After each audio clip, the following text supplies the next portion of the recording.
పరిశుద్ధుడును మన ప్రభు అయిన యేసుక్రీస్తు నామంలో మీ అందరికీ వందనాలు తెలియపరుస్తున్నాను. తొందరపాటుతనం నష్టానికి, అవమానానికి అది దారితీస్తుంది. అందుకని ఓర్పు కలిగి నిజమేంటో తెలుసుకొని అది మనం మాట్లాడినప్పుడు ఓర్చుకొని ఓపికతో మనం ఎదురు చూసినప్పుడు ఊహించినటువంటి అద్భుతం నీ జీవితంలో దేవుడు జరిగిస్తాడు. ఓర్పు అనేది అది ఎంత గొప్ప కార్యాన్ని నీ వద్దకి అది తీసుకుని వస్తుంది. ఇలాగే ఒక ఆయన తొందరపడి మాట్లాడినాడు. ఒక కుమారుడికి విపరీతమైన కడుపులు నొప్పి వస్తూ ఉంది. డాడీ, నాకు కడుపులు నొప్పి వస్తుంది, కడుపులు నొప్పి అల్లాడిపోతున్నాడు. అప్పుడు వెంటనే ఆ తండ్రి తన కుమారుని తీసుకుని ఉన్న హాస్పిటల్కి వెళ్దాం అని ఆ తండ్రి తన కుమారుని పట్టుకొని హాస్పిటల్కి వెళ్తున్నాడు. ఇంకా పెయిన్ ఎక్కువ వచ్చేస్తుంది. వెంటనే హాస్పిటల్ తీసుకెళ్ళటనే ఆ డాక్టర్ గారు హాస్పిటల్లో లేరు. అప్పుడు నర్సు గారి దగ్గరికి వెళ్ళారు. నర్స్, డాక్టర్ గారు ఏరండి అంటే, సార్ డాక్టర్ గారు రాలేదండి, నా బాబు ప్రాణం పోయే స్థితిలో ఉందండి, విపరీతమైన కడుపులు నొప్పి వస్తుంది. అదే 24 గంటలు కడుపులు నొప్పి అంటారు కదా, కొంచెమైతే నా కొడుకు ప్రాణం పోయిందండి, డాక్టర్ గారికి మీరు పిలవండి అన్నప్పుడు, ఒక్క నిమిషం సార్, ఒక్క నిమిషం, నేను డాక్టర్ గారికి ఫోన్ చేస్తాను అన్నప్పుడు ఆ నర్స్ డాక్టర్ గారికి ఫోన్ చేసింది. సార్, ఇలాగా ఒక బాబుకి కడుపులు నొప్పి వచ్చి విపరీతమైన కడుపులు నొప్పి తల్లాడిపోతున్నారు సార్ అని డాక్టర్ గారు ఫోన్ చేసింది. సరే, నేను వస్తున్నాను అని చెప్పేసి ఆ నర్సుతో డాక్టర్ గారు చెప్పాడు. అప్పుడు ఆ బాబు కడుపు నొప్పి వస్తుందని అల్లాడిపోతున్నాడు. అప్పుడు ఆ తండ్రి, ఏడండి డాక్టర్ గారు ఇంకా రాలేదేంటి, నా కొడుకు ప్రాణం పోయేటట్లుగా ఉంది, మరి ఇంత నిర్లక్ష్యం ఏంటని తొందరపడుతూ ఉన్నాడు. ఈలోపు వస్తున్నారండి, డాక్టర్ గారు వస్తానని చెప్పాడని అన్నాడు. ఇంకెప్పుడు వస్తాడండి అని ఇతను కంగారు పడుతూ తొందరపడుతూ, డాక్టర్ అంటే ఇలాగైనా ఉంటాడా, ఒక పేషెంట్ ప్రాణం పోతుందంటే ఎంత ఆలస్యం చేస్తాడేంటి అని అతను నోటుకొచ్చినట్లు మాట్లాడుతున్నాడు. ఈలోపు డాక్టర్ గారు రాని వచ్చాడు. ఎదురుకి వెళ్ళిపోయి, ఏంటండి నా కొడుకు ప్రాణం పోయే స్థితిలో ఉంది, మరీ ఎంత నిర్లక్ష్యమా, ఒక ప్రాణం అంటే నీకు అంత నిర్లక్ష్యమా అని డాక్టర్ గారిని ఆయన ప్రశ్నిస్తూ ఉన్నాడు. కంగారు పడకండి సార్, ఒక్క నిమిషం అని గవ్వ థియేటర్లోకి వెళ్ళాడు. ఆ బాబుని తీసుకురమ్మన్నారు. ఆ బాబుకి లోపల తీసుకుని వెళ్ళారు. దేవుని కృపను బట్టి ఆపరేషన్ చేశారు. అది సక్సెస్ అయిపోయింది. ఆ బాబు బ్రతికాడు. అప్పుడు తీసుకుని వస్తా మీ బాబు బ్రతికాడండి, ఇంకేం ప్రాబ్లం లేదు అని డాక్టర్ గారు చెప్పి గవ్వగా వెళ్ళిపోతూ ఉన్నాడు.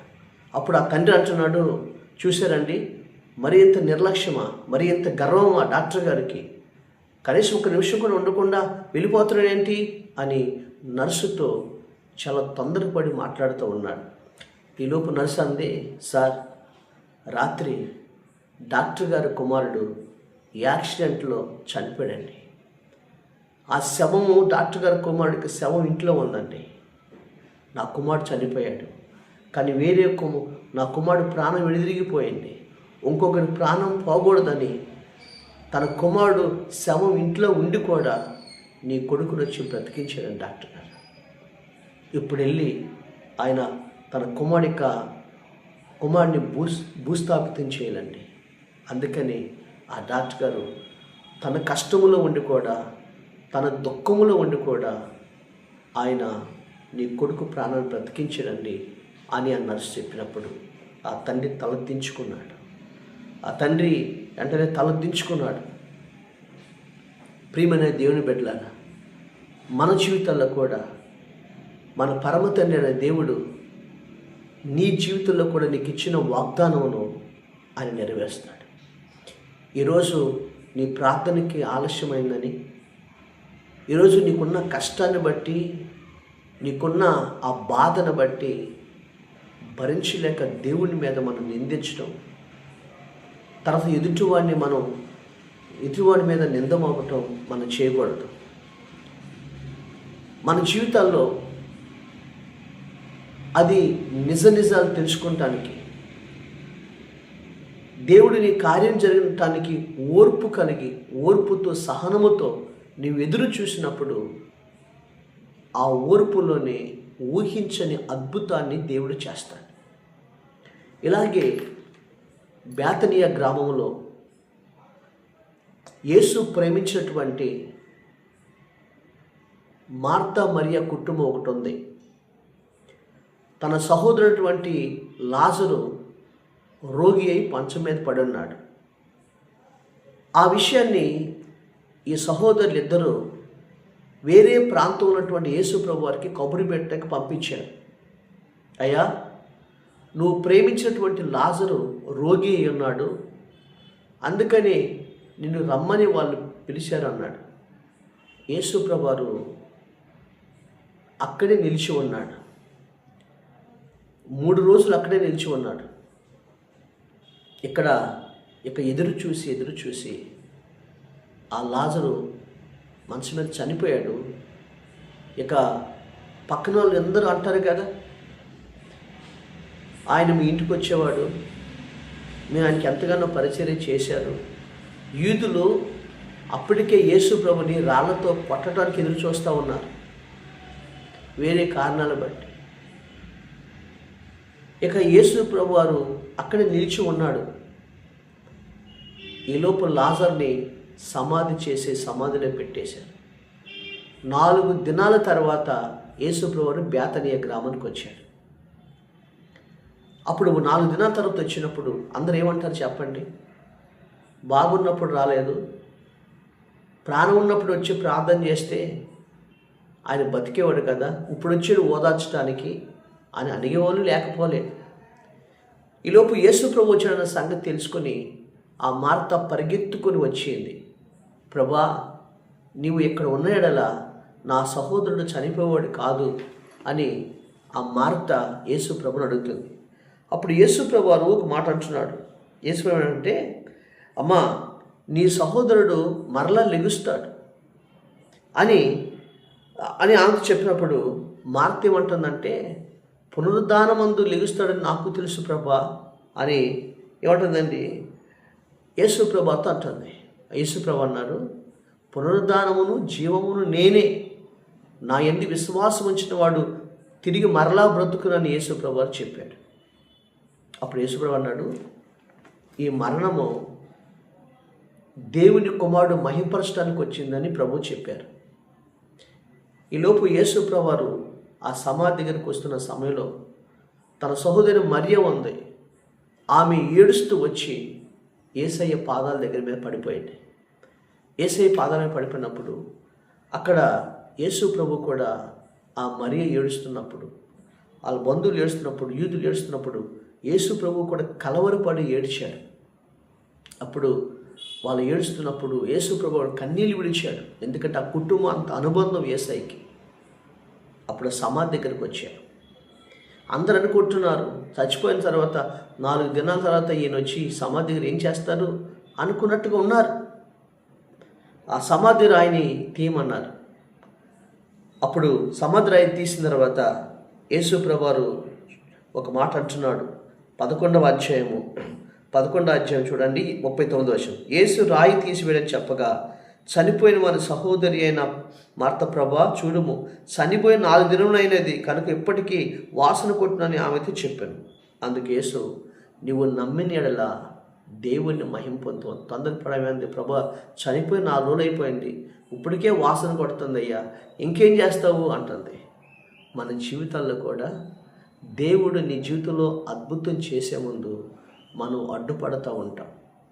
నీ అవిశ్వాసాన్ని బట్టి, నీ అవిధేయతను బట్టి కొన్ని సమయాల్లో ఆయన అద్భుతాన్ని ఆలస్యం అవటానికి మరణమే కారణం అవుతూ ఉంటాం. అప్పుడు యేసు ప్రభువారు అప్పుడు వెంటనే జరుగుతుంది ఆ సమాధి తీసి ఆయన ప్రార్థన చేసి లాజరు బయటికి రా అని పిలిచాడు. వెంటనే కట్టలతో కట్టబడినటువంటి లాజరు ఆ ప్రేత వస్త్రం, కాళ్ళు చేతులు కట్టిన ఆ కట్టబడిన వస్త్రములతో కట్టబడిన వారై వెలుపలికి వచ్చెను. దేవుని స్తోత్రం. 44వ వచనం మనం చూస్తాం. అది చూసి అందరూ కూడా ఆశ్చర్యపోయారు. ఈ చేసిన కార్యము చూసి వీధులు అనేక మంది యేసు ప్రభుని విశ్వాసం ఉంచారంట. హల్లెలూయా. 4 దినాలైంది, ఇంకా యేసు ప్రభు రాలేదేంటి, ఇంకా యేసు ప్రభు రాలేదేంటి, ఇంకా యేసు ప్రభు రాలేదేంటని మరి ఎదురు చూస్తూ కొంతమంది తొందరపడి మాట్లాడుతూ ఆ విధంగా ఉన్నప్పుడు దేవుడు యేసు ప్రభు వారు కూడా 4 దినాలు ఎందుకు రాలేదంటే, యేసు ప్రభు ఆ ప్రాంతానికి వస్తే యూదులు రాళ్లతో కొట్టి చంపాలని చూస్తున్నారు. అందుకనే 3 దినాలు అక్కడే నిలిచిపోయాడు ఆయన. ఆ తర్వాత 4వ దినాన్ని వచ్చాడు. ఎందుకు? మనిషి కుమారుడు మహింపరచబడడానికి వచ్చాడు. ఆ తర్వాత యేసు ప్రభు వారు చనిపోయిన 4 రోజుల లాజరుని సమాధుల నుండి పైకి జీవంతో లేపాడు. ఆ తర్వాత మనిషి కుమారుడు మహింపరచబడ్డాడు. యూదులలో అనేక మంది యేసునందు విశ్వాసం ఉంచాడు.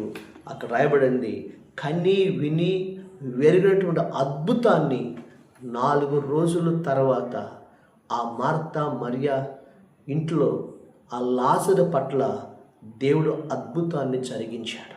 దేవుని స్తోత్రం. మహత్కార్యాన్ని జరిగించాడు.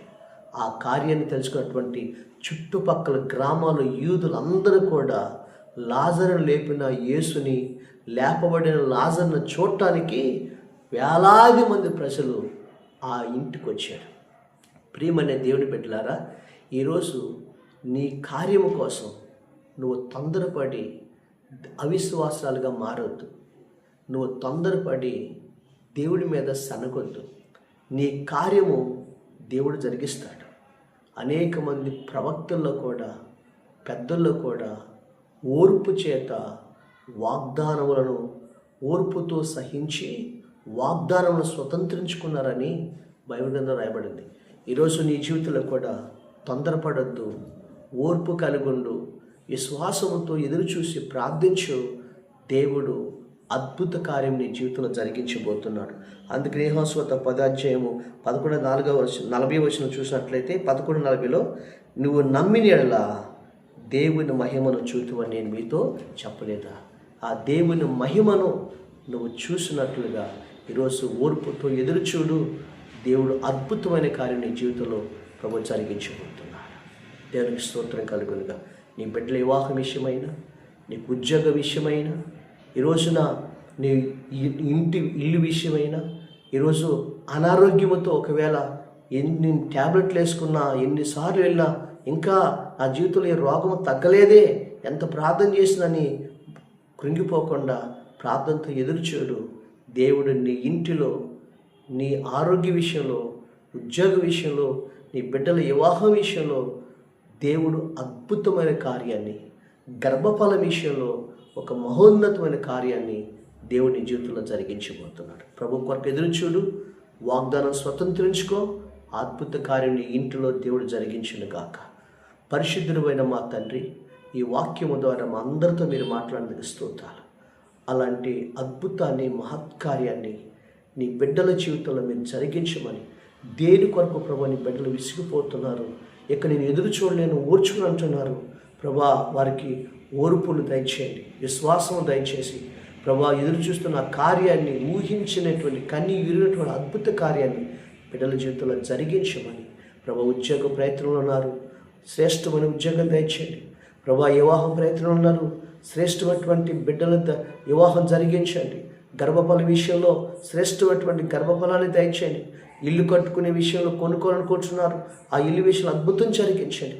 వాళ్ళ జీవితంలో ఏదైతే ఆశించి ప్రార్థిస్తున్నారో అలాంటి మహద్భుతం జరిగించమని యేసు నామమున తండ్రి, ఆమేన్.